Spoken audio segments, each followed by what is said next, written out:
باپ، بیٹے اور روح القدس کے نام میں آمین۔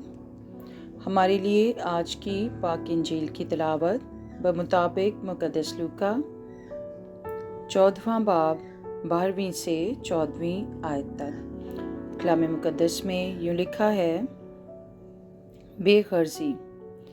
پھر اس نے اس سے بھی جس نے اس کی دعوت کی تھی کہا کہ جب تو چاشت یا عشاء کی تیاری کرے تو اپنے دوستوں یا بھائیوں یا رشتہ داروں یا دولت مند پڑوسیوں کو نہ بلا، ایسا نہ ہو کہ وہ بھی تجھے بلائیں اور تیرا بدلہ ہو جائے، بلکہ جب تو ضیافت کرے تو غریبوں، لنجوں، لنگڑوں اور اندھوں کو بلا، اور تو مبارک ہوگا، کیونکہ ان کے پاس کچھ نہیں کہ تجھے بدلہ دیں، مگر تجھے راست بازوں کی قیامت میں بدلہ دیا جائے گا۔ پاک کلام کے پڑھے اور سنے جانے پر خدا کی برکت ہو، خدا کا شکر ہو، آمین۔ خدا باپ اور بیٹے اور روح القدس کے نام میں آمین۔ اے خدا قادر مطلق آسمانی باپ، ہم تجھ سے التجا کرتے ہیں کہ تمام دنیا پر، خاص کر ہمارے پیارے وطن پاکستان کے شہریوں اور رہنماؤں پر اپنا خاص فضل بخش، تاکہ ہم اپنی بے لوث محبت غریبوں اور ضرورت مندوں کو دے سکیں، آمین۔ دھیان و گیان۔ مسیح خداوند میں میرے عزیز بہن بھائیوں اور پیارے بچوں، آج کے انجیل مقدس میں ہمارے لیے بہت ہی خاص یا ضروری پیغام ہے۔ عنوان ہے بے غرضی، یعنی سیلفشنس کا اپوزٹ، کوئی غرض نہیں ہونی چاہیے۔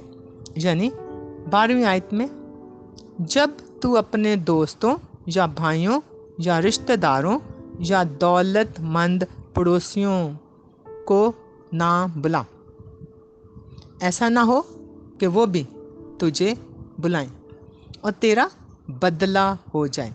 یعنی ہم دنیا میں ہی بدلہ اتار لیتے یا اتار دیتے ہیں، ہم آسمان پر بدلہ دینے یا بدلہ اتارنے کا سوچتے ہی نہیں، بلکہ اگلی 13ویں اور 14ویں آیت میں لکھا ہے، بلکہ جب تو ضیافت کرے تو غریبوں، لنجوں، لنگڑوں اور اندھوں کو بلا، اور تو مبارک ہوگا، کیونکہ ان کے پاس کچھ نہیں کہ تجھے بدلہ دیں، مگر تجھے راست بازوں کی قیامت میں بدلہ دیا جائے گا۔ تو کون ہمیں یقینی بدلہ دے گا؟ خدا باپ۔ مگر بے حد افسوس سے کہنا پڑ رہا ہے کہ ہم میں سے زیادہ تر میجورٹی کس سے دوستی رکھنا پسند کرتی ہے؟ دولت مندوں سے، جبکہ مسیحی طرز عمل کے مطابق یہ متضاد ہے، ان کے اپوزٹ ہے۔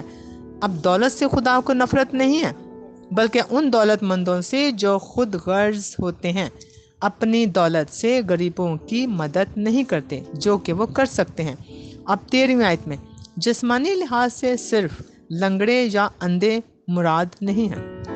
ہاں، اگر اندھوں کے پاس پیسہ ہو تو وہ اپنی آنکھیں لگوا بھی سکتے ہیں، مگر یہاں وہ غریب محتاج مراد ہیں جو آپ کو واپس ادا نہیں کر سکتے۔ اصل میں یہی وہ گہرا نکتہ ہے جو ہم سب کو، بلکہ رہنماؤں کو زیادہ غور کرنے کی ضرورت ہے۔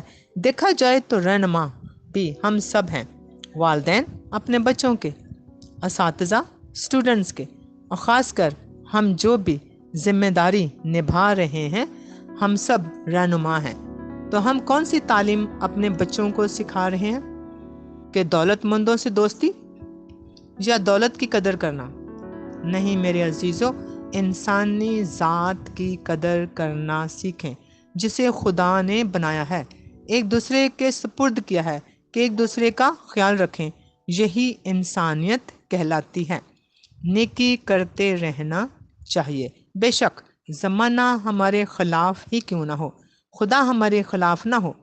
خداوند یسوع المسیح نے کسی پر الزام نہیں لگایا تھا، سب کو معاف کیا تھا، ساری دنیا کے لیے اپنے جان کا نذرانہ پیش کیا، صلہ چاہے اسے چند لوگوں سے ہی ملا،